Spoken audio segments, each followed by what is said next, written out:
The hidden doorway every night, without fail, you leave this world. You may not remember it. You may think you merely dream, but something deeper happens when you close your eyes. Behind the theater of dreams, beyond the hum of thought and the rhythm of breath, another version of you awakens. A version that does not sleep. A version that remembers. There are whispers of an ancient manuscript that spoke of this nightly departure, a text banned, burned, and buried by those who feared what it revealed about the nature of human consciousness. The book claimed that sleep was never meant to be rest. It was meant to be return, a return to the greater field of awareness that your waking mind has forgotten. It said that when you drift into slumber, your body becomes still, but your essence does not. Your consciousness withdraws from the physical senses like a tide receding from the shore. And in that withdrawal, you slip through the seams of reality into realms where thought becomes form and emotion becomes movement. The ancients called it the journey of the soul. Modern science calls it dreams. But the truth, as this forbidden book insisted, is far more extraordinary. For thousands of years, mystery schools, shamans, and initiates guarded the knowledge that consciousness is not confined to the brain. They taught that what you are is not a product of the body, but a traveler using it as a vessel. Each night, when the body enters its cycle of rest, the traveler returns to its origin, the luminous dimension of pure energy where the soul remembers what the waking world makes it forget. The book described this transition in exquisite detail. It said the first stage of sleep is the loosening, when the silver thread of awareness begins to detach from the density of matter. You feel it sometimes as the falling sensation just before sleep, or the strange awareness of floating between waking and dreaming. That is the soul disconnecting from its anchor, preparing to enter the subtle realms. In the second stage, it said, consciousness expands. The mind ceases to process the external world and begins to perceive the internal universe, a realm of vibration and light shaped by frequency. Here, thought is architecture. Emotion is propulsion. You move not by walking, but by intention. You speak not with words, but with resonance. The book warned that this realm is not illusion. It is more real than the physical because it is closer to the source. The waking world is a reflection of it, a slower vibration condensed into form. To most people, the transition is unconscious. But for those who awaken within it, those who realize they are dreaming, the experience becomes revelation. The forbidden text called this state the second birth. It said that to awaken within the dream is to begin remembering who you are beyond flesh. It is the moment when the soul glimpses its true nature, eternal, boundless, and radiant. There are stories of sages and mystics who used this nightly journey deliberately. They would leave their bodies in meditation and travel the astral planes, bringing back knowledge that changed the world. They claimed to have visited temples of light, libraries of infinite memory, and even met beings of luminous intelligence who guided them through the architecture of consciousness. Tesla himself once spoke of visions that came to him in flashes of light. Many prophets, poets, and inventors described the same phenomenon, inspiration descending in dreams.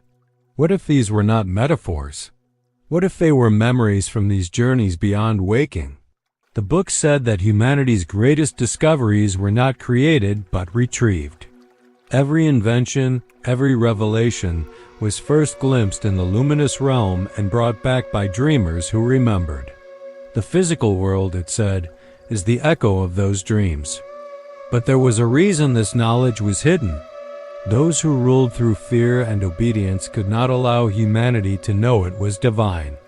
Because once you remember that consciousness is eternal and uncontainable, you can no longer be controlled. The Forbidden Book was said to have circulated in fragments under different names. Some called it the Codex Somnium, the Book of the Sleepers. Others referred to it simply as the Gate. Every culture that encountered it eventually tried to destroy it, for it undermined the foundations of religion, science, and power alike. It described death not as an ending, but as the same process that happens each night, only irreversible.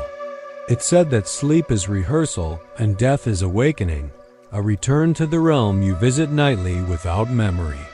Those who truly understand sleep, it claimed, no longer fear death. Modern psychology calls dreams the mind's way of processing memory, but this ancient text said memory itself is a shadow of a deeper knowing, the residue of the soul's nightly journey through dimensions of energy. Each morning, when you wake, you are changed, though you rarely realize it. It said that your higher self, the eternal part of you, uses sleep as communication. When your mind quiets, the noise of the world fades, and the signal from your higher intelligence becomes clear. That is why solutions often appear after rest, why inspiration strikes upon waking, why intuition feels strongest in the quiet hours before dawn. The sleeping state is when you return to the source to recharge and realign. The book warned that modern life's greatest danger was not technology or greed, but forgetfulness. Humanity, it said, has forgotten how to listen to the frequencies of the soul. We fill our nights with artificial light, noise, and distraction, severing our connection to the cosmic rhythm. We fall asleep, but we no longer journey. We dream, but we no longer remember. Those who wrote the Codex Somnium left instructions for remembrance. They said before sleep, one should quiet the mind, slow the breath, and focus on the awareness behind thought. The moment between waking and sleep is the key, the threshold between worlds.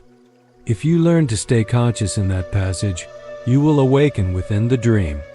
And when you awaken there, you begin to understand the true nature of creation. You see that the same energy forming your dream is the same energy forming your life.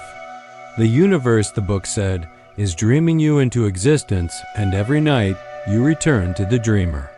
The text spoke of luminous cities suspended in the void, places where souls gather while their bodies rest. Some described meeting lost loved ones there, others teachers of light, time that does not move as it does here. Hours in the physical world may feel like moments there, or centuries. In that realm, there are no lies because thought is visible. The vibration of your being radiates openly, and what you are cannot be hidden. This is why the unprepared find it difficult to stay conscious there. The weight of their own unresolved energy pulls them back into sleep. The book said the purpose of life is to integrate these two realms, to bring the awareness of the higher world into the waking world. It called this the merging of the dreamer and the dream. When you do, you live lucidly not only in sleep, but in life.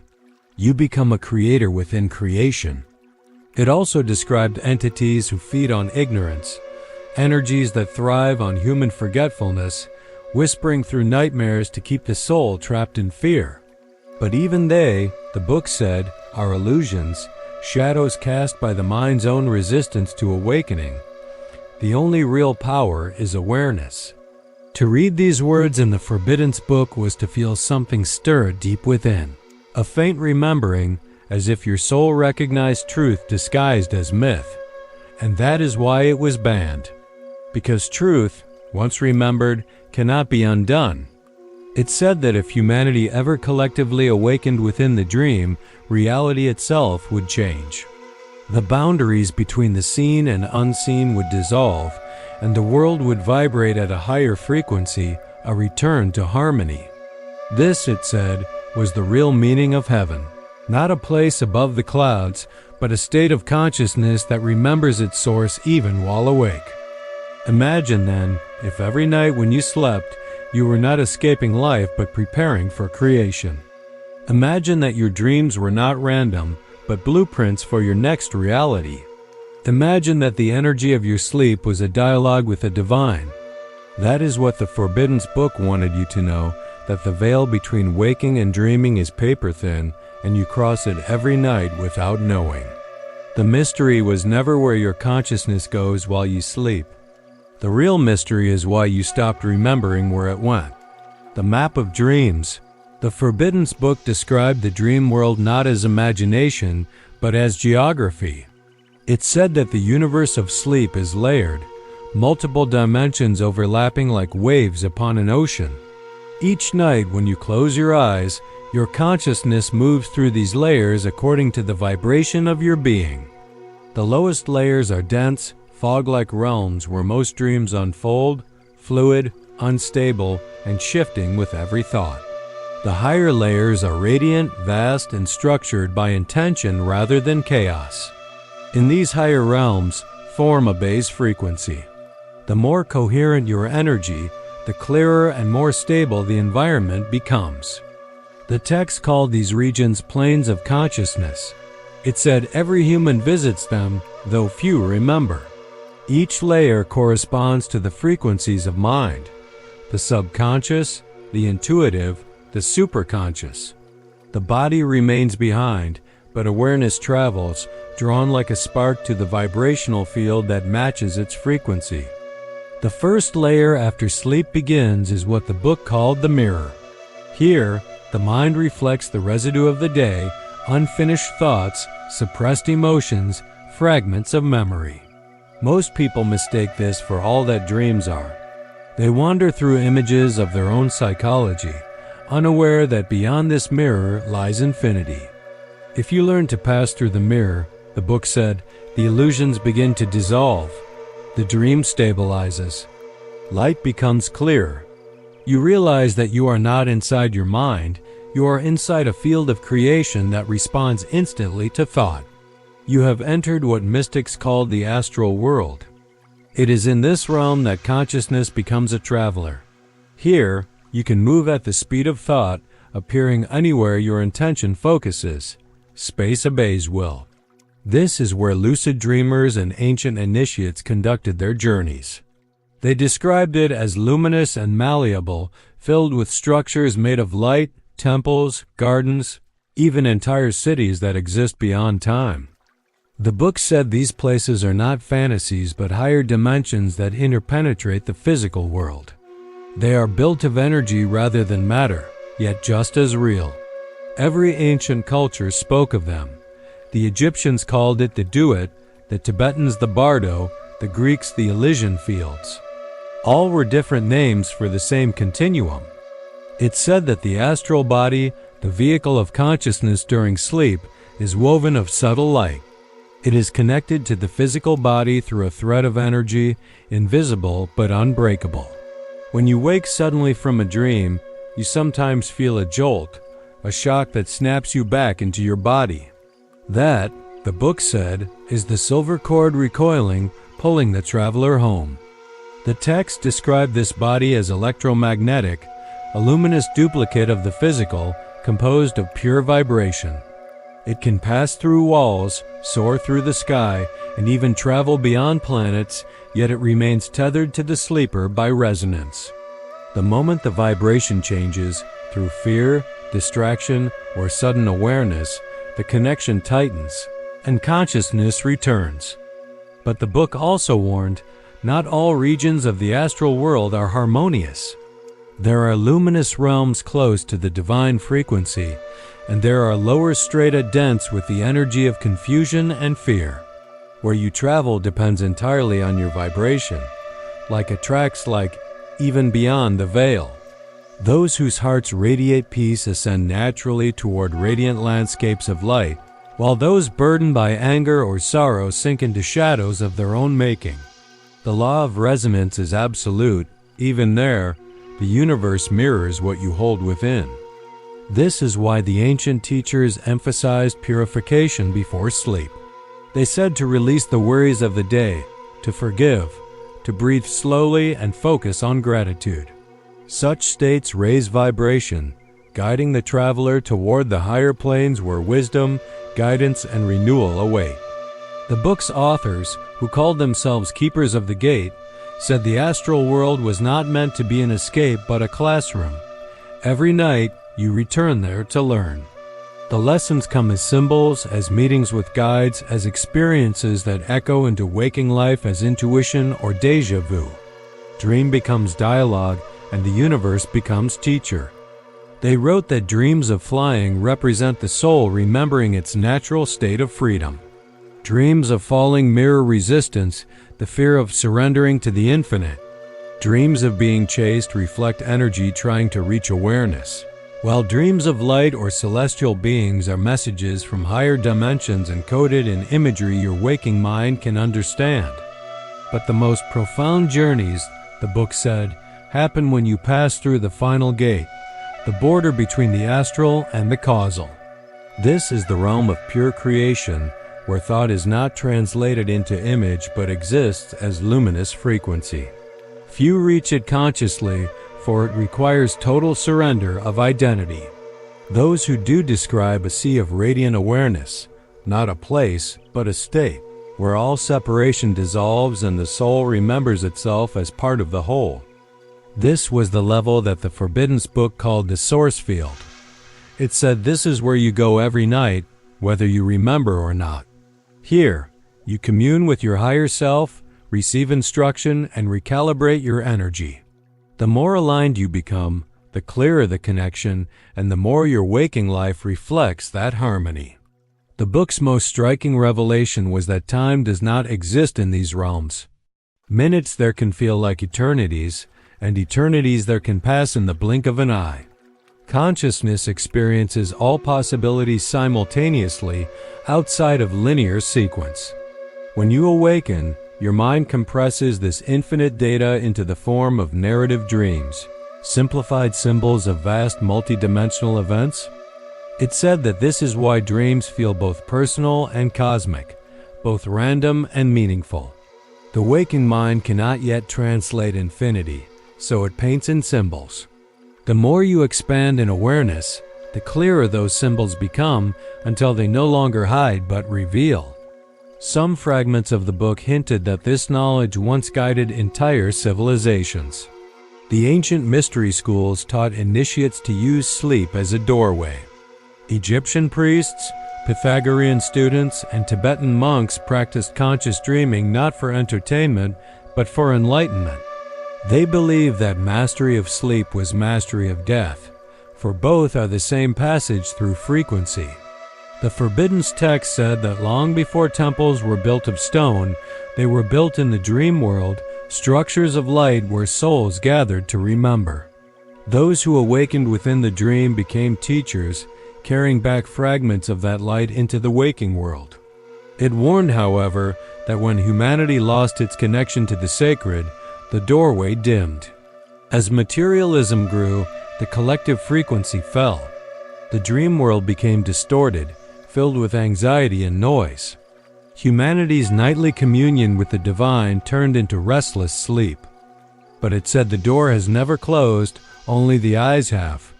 Even now, every night, you step through it, whether you know it or not.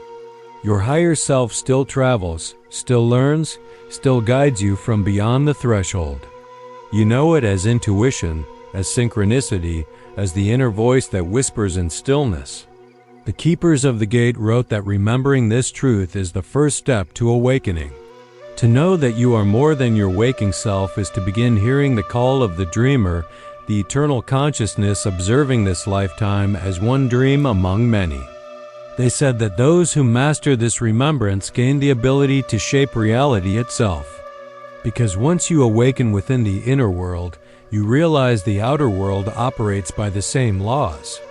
You think it, you feel it, and the universe responds. Creation and dreaming are the same act seen from different sides of the veil. The Forbidden Book closed its chapter on the astral planes with a single line, a riddle written in light across the page. The dreamer awakens when the dream believes it is real. Perhaps that is why humanity has forgotten, because in order to experience the richness of form, the dream had to believe it was waking. And yet deep down, every soul knows it is more. Every night, it remembers. The real question is not whether your consciousness leaves your body when you sleep. It always does. The question is, are you ready to remember where it goes?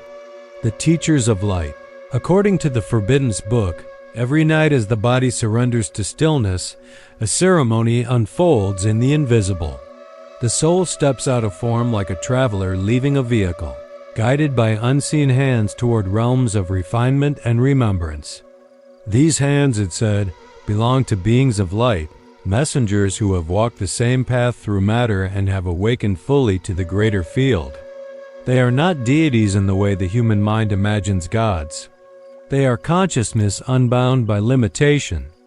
The ancients called them the teachers of light. They exist to guide the sleeping soul back to alignment with its source. Their task is not to control or command, but to remind, to whisper through symbols, to stir recognition, to transmit frequencies of wisdom rather than words. The book described these encounters as luminous exchanges. In the higher planes, communication does not happen through language. Thought becomes light, and light becomes understanding. To receive a single glance from one of these beings is to absorb entire volumes of knowledge, for in that instant your vibration synchronizes with theirs. Awareness expands beyond anything the waking mind can hold. Many who experienced these meetings returned to life changed. The book spoke of dreamers who awoke suddenly with visions, music, scientific insight, or healing abilities. They did not acquire these from study but from resonance, as if the knowledge had been dormant in their souls, waiting for a frequency high enough to awaken it. The keepers of the gate wrote that every soul has a council, a circle of luminous intelligences that watch over its journey through incarnations. They do not interfere with free will, but they assist through synchronicity and dream. In the sleep state, when the filters of ego dissolve, communication with them becomes effortless. You feel them as presences in dreams, as voices of calm wisdom, or as flashes of knowing that seem to come from beyond. It's said these guides are fragments of your own higher consciousness, projected outward so that you may perceive them as separate until you are ready to recognize them as yourself. Each one mirrors an aspect of the divine, love, truth, courage, wisdom, teaching you by reflection. The book contained an ancient diagram known as the Circle of 10,000 Suns. It illustrated how every soul is, surrounded by spheres of consciousness, each inhabited by light beings resonating at specific frequencies. The closer one moves to the source, the brighter and subtler these realms become. Souls in the early stages of evolution interact with guides who appear human or angelic. As they progress, form dissolves, and the guides become pure radiance, intelligences perceived as color, sound, or geometric pattern. In the highest dimensions, the distinction between teacher and student disappears. You become both. You remember that guidance has always come from the deeper levels of your own infinite being. The Forbidden's text told that these encounters are not rare. They happen to everyone. Children often remember them before conditioning erases the memory. They speak of talking to angels, seeing shining friends, or traveling through the stars at night. Adults dismiss it as imagination, but imagination is simply the gateway to remembrance. In the ancient schools of sleep, initiates trained to sustain awareness long enough to commune consciously with their guides. They would enter trance states, project their consciousness, and return with teachings that advanced civilization, medicine, architecture, sacred geometry, the understanding of stars. The priests of Egypt, the dream prophets of Greece, the mystics of Tibet all spoke of being taught in the realms of light while their bodies rested.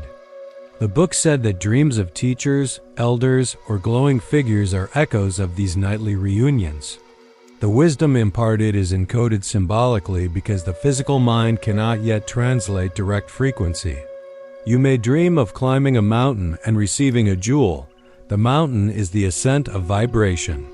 The jewel is realization. You may dream of a library of golden books, that is your access to the collective memory of creation. Every symbol is precise. Nothing in these dreams is random. The teachers of light sculpt imagery like artists of consciousness, using metaphor as a bridge between worlds. The Forbidden's book instructed its readers to record dreams immediately upon waking, for the symbols fade as the vibration lowers.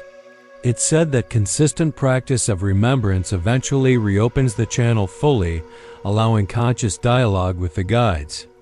It also described another kind of encounter, one that frightened those unprepared. The mirrors of shadow.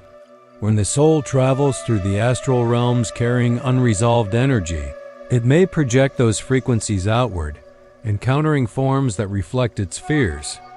These shadow beings are not evil. They are the density of unhealed emotions seeking light.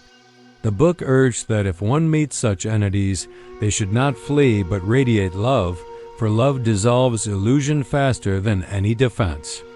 The shadow, it said, is the dreamer's own light seen through distortion.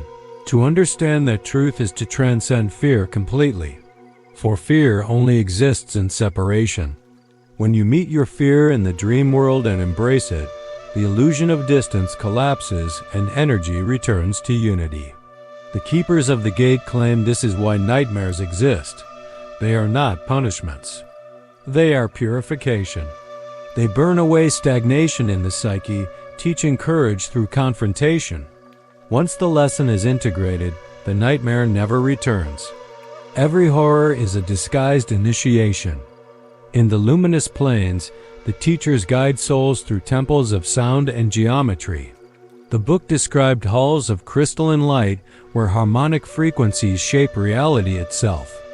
Some who read fragments of the text reported dreams of standing within vast structures made entirely of resonance, pillars of tone, corridors of color, each vibrating with information. The closer they moved to the central chamber, the higher the pitch, until sound became pure white light. Within that chamber, they said, awareness expanded beyond identity. There, they were shown how creation functions, that everything in existence is a song, each soul a note in an infinite chord. When one note falls out of tune, the others adjust to restore harmony. The universe is self-healing, endlessly balancing its own frequencies. The book said that this knowledge was once common. Humanity lived in harmony with the cosmic symphony, building temples aligned to planetary resonance, using sound to heal, light to communicate, and intention to create. But as the ages turned, memory dimmed. The fall from consciousness was not a moral failure but a vibrational descent, a forgetting of the music. Yet the melody still plays. Each night, as you sleep, your soul returns to listen. It tunes itself to the divine chord, repairing the dissonance of the day. That is why you feel restored after deep rest. Your essence has bathed in resonance. The Forbidden text explained that the teachers of light transmit this harmony through waves invisible to the senses, frequencies that recalibrate the electromagnetic and subtle bodies. The process is what we call healing. The deeper you sleep, the more your soul can receive. The more aligned you are in waking life, the more consciously you can participate. It's said that when humanity finally understands sleep, not as escape but as communion, evolution will accelerate beyond measure. Disease will vanish as vibration balances. Creativity will surge as inspiration flows directly from higher planes. Conflict will fade because empathy will become instinct, born from nightly immersion in unity. This was the prophecy that frightened those who silenced the book. For a species that remembers its connection to the infinite cannot be controlled. A mind that knows it is eternal cannot be enslaved. The book's last surviving passage about the teachers ended with a message written as if spoken directly to the reader. You are never alone in the dark. The stars above you are your own light, scattered through time so you may find your way home. When your eyes close, they open elsewhere. When you sleep, you return. It's said that once humanity begins to remember this again, the world itself will transform because we will finally live awake in both realms. And perhaps that is already happening. More people now recall their dreams vividly, speak of lucid experiences, and sense presences guiding them in silence. The veil thins as vibration rises. What was once myth becomes memory. The teachers of light have not left. They were never external. They are the echoes of our own divinity waiting to be heard when the mind grows still enough to listen. And tonight, as you drift into the great sea of silence, they will be waiting once more. The Dream of Time. The Forbidden Book claimed that sleep is not rest, it is return. But return to what? It said that the universe is not a linear story but a vast living memory, and that each night, consciousness moves through those memories, not as observer but as participant. It said time is not a river flowing in one direction. It is an ocean. Every moment that has ever existed and will ever exist coexists in that ocean as different currents. Your waking awareness is a small boat floating on the surface, but your sleeping soul dives deep into the depths, touching currents that carry both your past and your future. What you call dreaming, it said, is the navigation of time. Every symbol you encounter, every face you meet, every place that feels strangely familiar is a ripple from another existence.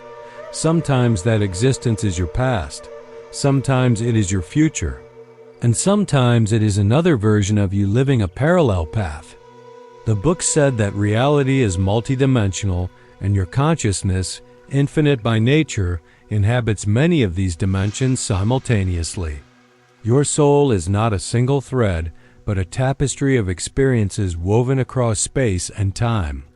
What you know as you is only the point of focus within that larger field. During waking life, attention narrows to this specific timeline. But in sleep, when the mind releases its fixation on the physical, awareness expands, reconnecting to the greater self that experiences many realities at once. You dream of being other people in other places, not because your mind is random, but because you are remembering. In ancient traditions, this was known as the Great Dream. The Egyptians spoke of the Kaya, the double that traveled through realms beyond death. The Hindus spoke of the Atman, the self beyond self that witnesses all incarnations. The Forbidden Book called it the Oversoul, the infinite consciousness that projects itself into countless forms for the sake of experience. It said that every night, when the smaller self dissolves into sleep, it reunites briefly with this greater consciousness. There, choices are reviewed, paths are adjusted, and new probabilities are set in motion. When you wake, you re-enter the timeline aligned with the vibration you chose while sleeping. That is why your mood upon waking matters so deeply. The state you return in is the frequency that shapes the day ahead. A night spent in harmony creates a morning of synchronicity. A night of inner conflict creates turbulence. Every morning, you step into the timeline resonant with your most dominant vibration. The book explained that the future is not fixed, it is fluid. The soul navigates multiple possibilities during its nightly journeys, selecting through resonance which potential will become physical reality. Dreams of the future are glimpses of timelines already explored in higher realms. Prophets and visionaries did not foresee, they remembered. It said the soul travels these timelines through the same law that governs all existence: vibration. Every possibility vibrates at a unique frequency. When consciousness attunes to that frequency, it enters that version of reality. This is how creation works, both in sleep and in waking life. The Forbidden Book taught that the universe itself dreams. What we call time is the unfolding of that cosmic dream. Each star, each life, each thought is a pulse in the infinite mind of God exploring itself through form. When you close your eyes, you do not escape the universe. You return to your place within its dream. It said reincarnation is not a ladder to climb but a spiral of exploration. The soul does not move from lower to higher as punishment or reward. It moves sideways, inward, outward, exploring every frequency of creation. All lifetimes exist simultaneously within the field of the Oversoul. When you sleep, you often visit these other selves, fragments of your own consciousness existing in different eras or dimensions. You may dream of being someone else entirely, living another life with other memories, and wake confused by the realism. But according to the book, you have not dreamed fiction. You have remembered another thread of yourself.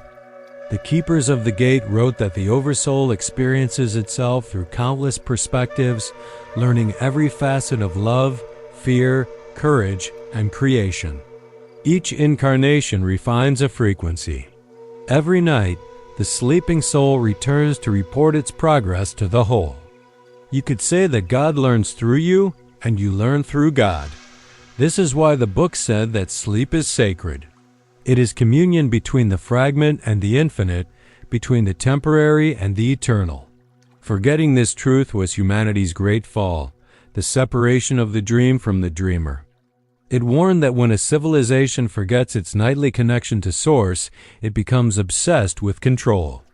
It begins to fear death, worship time, and chase immortality through matter instead of realizing it already possesses it through consciousness.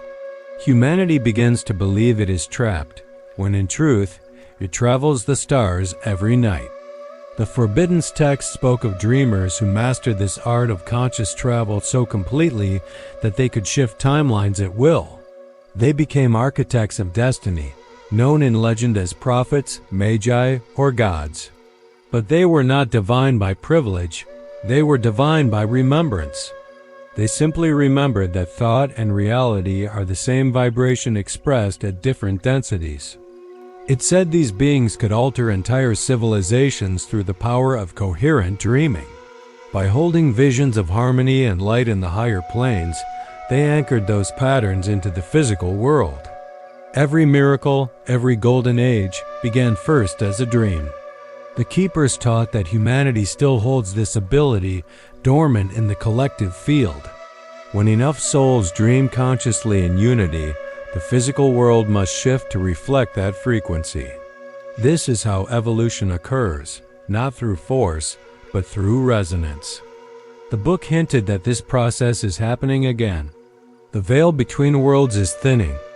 More people are remembering their dreams, experiencing déjà vu, sensing the overlap between timelines. Collective consciousness is beginning to synchronize with the higher harmonic of creation. It said this is why time feels faster now, not because it truly is, but because our vibration has accelerated.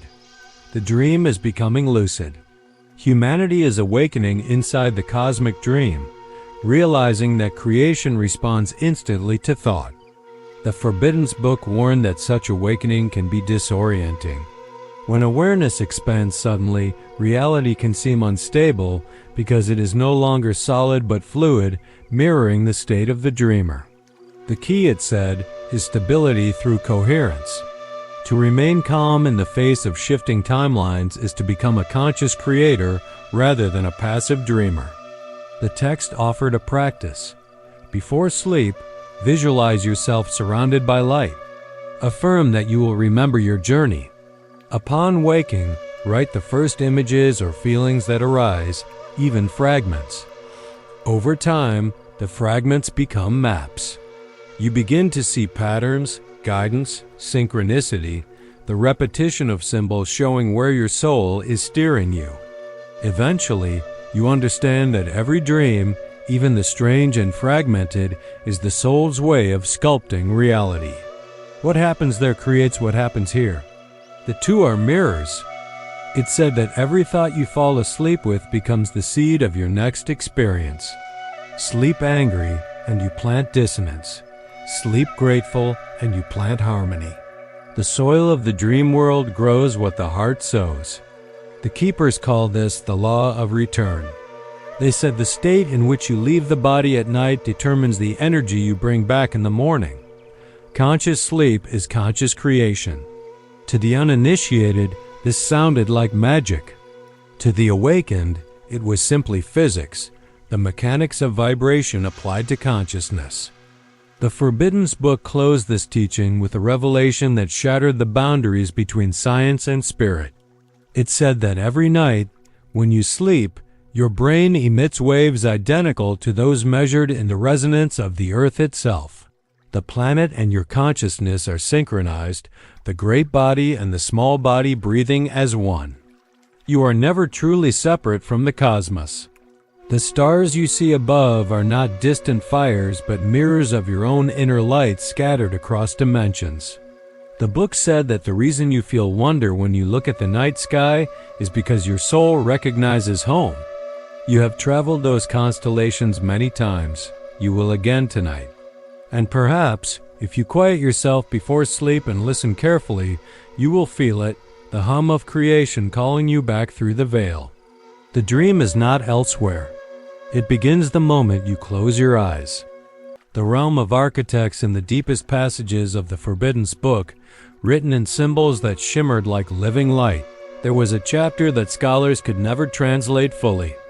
It spoke of a realm beyond the astral, beyond the worlds of memory and dream, a plane so luminous that even angels, it said, pause before entering. This was the realm of architects. The text described it as the workshop of God, the place where creation itself is drafted before it is woven into form. Here, thought becomes geometry, geometry becomes vibration, and vibration becomes matter. Every world, every star, every soul begins as a pattern in this field. It is the divine blueprint of existence. According to the keepers of the gate, this is where the soul travels during the deepest stages of sleep, the stage when the body's breath slows, the mind dissolves, and the consciousness unites with its original design. The ancients said that in this sacred domain, the soul reviews its purpose, recalibrates its trajectory, and helps weave the fabric of future timelines. It is here, they said, that destiny is born. The book described the experience as standing within a cathedral of living light. There are no walls, yet structure everywhere, luminous architecture made of frequency. Towers of sound rise into infinity. Pathways of color spiral through the void. Every vibration hums with intelligence, and the soul remembers that it is both builder and built, creator and creation. The architects, it said, are not being separate from you. They are aspects of the universal consciousness functioning as design intelligences, pure thought organizing energy into form. When you reach this level, you are not meeting them. You are becoming them. You participate in the act of creation itself. The Forbidden text said this is the state from which the universe is continuously dreamed into existence. God does not create once. Creation is an eternal unfolding. Every moment, reality is refreshed by the frequencies generated within this luminous realm. It said the human soul, being a spark of the divine, carries the same creative power in miniature. When you sleep deeply and your vibration rises high enough, you return to the pattern from which your life was designed. You commune with the blueprint. You help rewrite it through your new experiences, emotions, and intentions gathered during waking life. This is why the ancients believed that sleep was sacred ceremony. It was not passive but participatory. They said the dreamer is both student and architect, learning from creation while also shaping it. The Forbidden Book explained that this realm operates through geometry. Every soul emits a harmonic signature, a combination of light, sound, and vibration that encodes its essence. These patterns interlock with others, forming the architecture of collective reality. When many souls harmonize, a world is born. When they fall into dissonance, worlds fade. It said that long before the earth was physical, it existed as a pattern of sound within this realm, a great chord of consciousness composed by countless intelligences. Each species, each ecosystem, each star system is a note in that chord. Humanity itself is the melody, a theme still being written. The keepers wrote that the purpose of human evolution is to become conscious co-creators, to bring the awareness of the realm of architects into the physical dimension. The awakening of humanity is not simply spiritual but structural, the reintegration of the blueprint and the building. They warned, however, that when consciousness forgets its creative role, it becomes trapped within its own creation. It begins to believe the illusion of separation, thinking itself powerless, a spectator rather than a participant. That is the true fall from Eden, not punishment, but amnesia. The dream of forgetting it is dreaming. The Forbidden Book revealed that all form, from galaxies to human thoughts, follows a principle called sacred proportion. The same ratios found in the spirals of shells, the orbits of planets, and the structure of DNA are reflections of the geometric language used in the realm of architects. It's said that by studying these proportions and harmonics, humanity can remember the syntax of creation. Music, art, architecture, and mathematics are echoes of this divine code. The ancients built temples using it not for beauty, but for resonance, to align the worshipper's vibration with the frequency of the universe. In those temples, sound was used to activate geometry and geometry to summon light. They were physical imitations of the luminous architecture seen in the deepest sleep. The initiates who traveled consciously to that realm returned and encoded what they saw into stone. That is why sacred sites across the world hum with unseen energy. They are blueprints carved into matter. The Forbidden Text said that when humanity sleeps, it returns to those same halls, recharging the patterns of creation. Every soul contributes to the ongoing architecture of existence.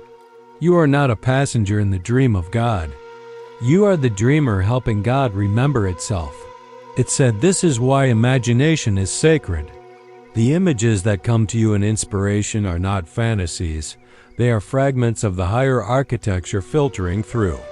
Every artist, inventor, and visionary receives impressions from that realm, translating light into language.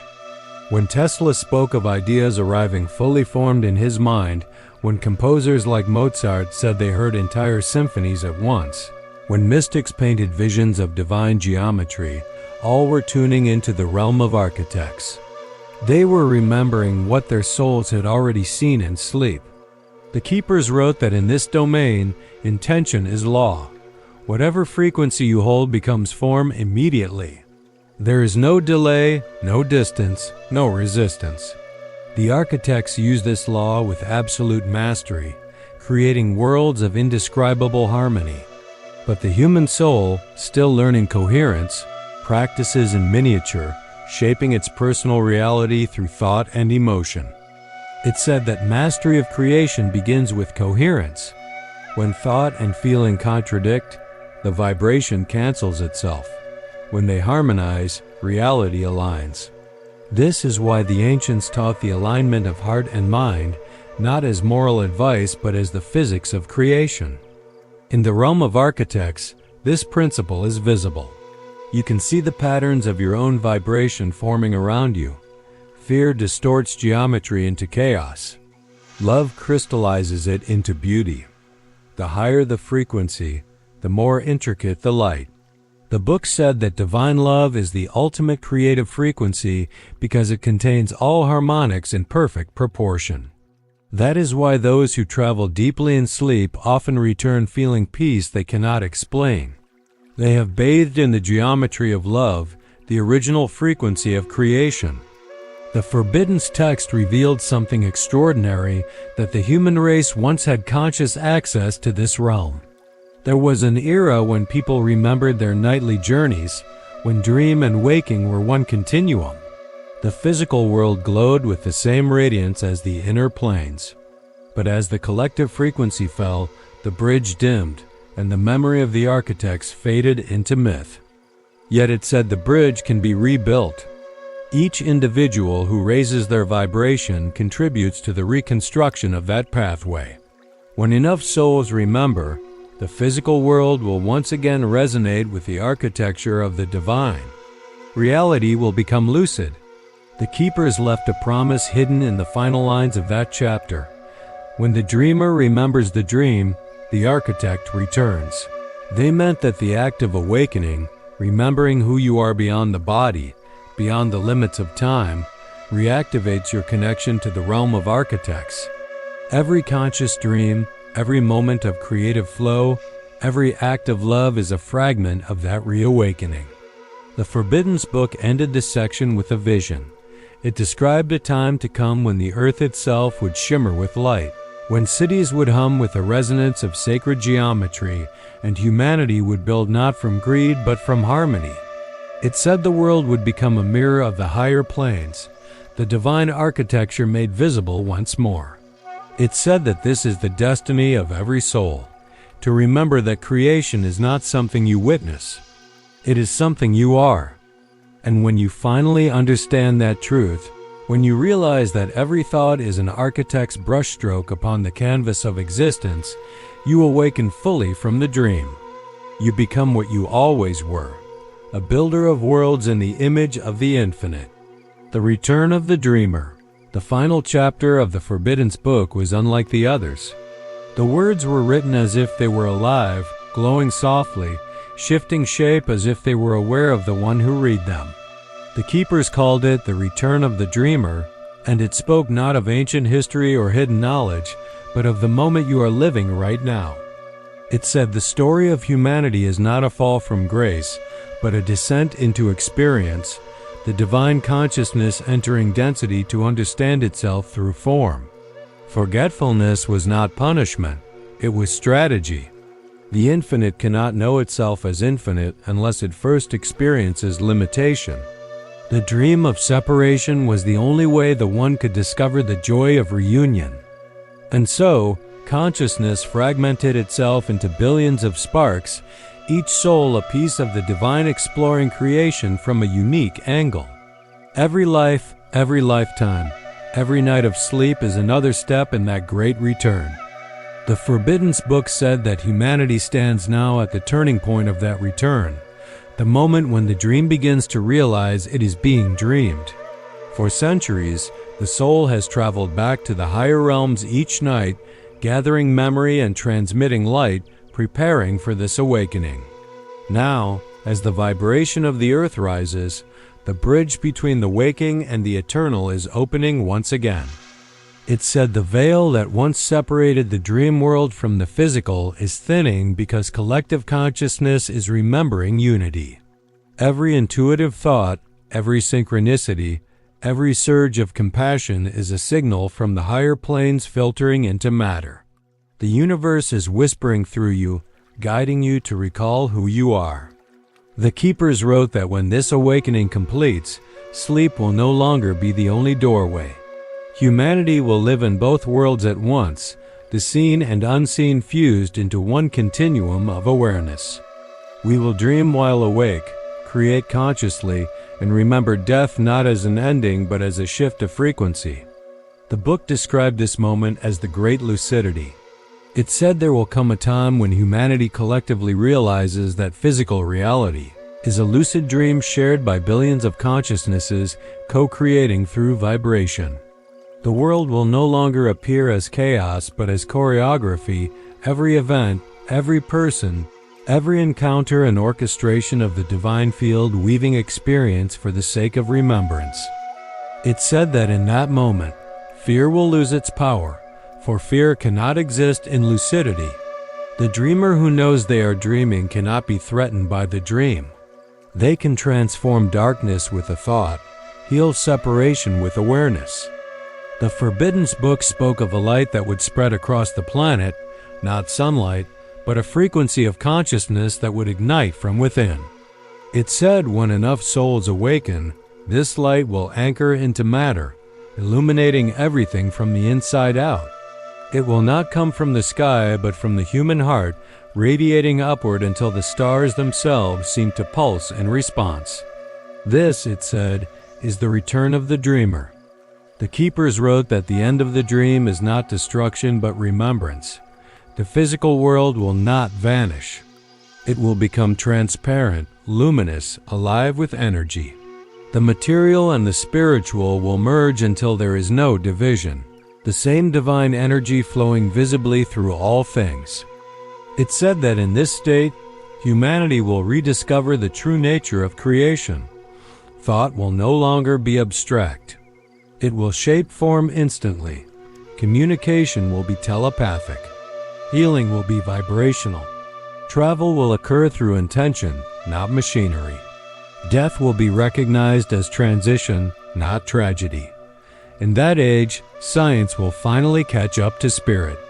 The technologies of consciousness will surpass the machines of matter. The study of frequency will reveal that love itself is the ultimate field uniting physics and faith. The Forbidden Book said this was always the destination, the full circle of consciousness returning to its source while remaining aware within creation. The universe was never meant to be escaped, but to be awakened within. The dreamer and the dream are one, and realization of that truth is enlightenment. The final passage contained a meditation, a message written directly to the reader, or perhaps to the sleeper within the reader. It said, "Close your eyes and remember. You are not falling asleep, you are waking up somewhere else. You are the breath between worlds, the traveler between dreams. You have crossed oceans of stars to be here, to remember this. You are the architect, the student, and the song. The universe does not exist outside you. It is your reflection in motion. When you love, you heal worlds. When you awaken the cosmos. When you dream, creation dreams with you." Then the text faded into light, leaving only a single symbol, a circle with a small spark at its center. Beneath it, the last line glowed faintly, and the spark remembered it was the sun. The scholars who studied the fragment said the book ended there, but some who claimed to have read the original text insisted there was one more hidden sentence, visible only to those who read it in a state between waking and dreaming. It said, "When you understand these words, you will realize you wrote them." That was the revelation that the Forbidden Book was not merely written by ancient sages or cosmic beings. It was written by consciousness itself, encoded into reality, waiting to be remembered by every soul who dared to look inward. It was never lost. It was never truly banned. It was hidden in plain sight, in the silence between thoughts, in the heartbeat that bridges waking and sleep. The book was life itself, the ongoing scripture of creation unfolding through every moment you live. The keepers had said that once this knowledge returns to humanity, the planet would begin to glow from within. And perhaps, if you look closely, it already does. You can see it in the kindness of strangers, in the art that awakens emotion, in the science that rediscovers spirit. You can feel it in your chest when you stand beneath the night sky and sense that the stars are not above you but inside you. Every act of awareness is a page turned in the living book of God. Every realization, every awakening, another line written in light. So tonight, when you close your eyes, remember, you are not entering darkness. You are re-entering infinity. The same energy that spins galaxies will flow through you. The same intelligence that dreamed creation will dream through you. And when you wake tomorrow, do not think that the dream has ended. You have only shifted layers. The universe is still dreaming you, and you are still shaping it. One thought, one heartbeat, one vibration at a time. Because the greatest secret the Forbidden Book ever revealed was this: you have never left the realm of God. You only forgot that you are part of its mind.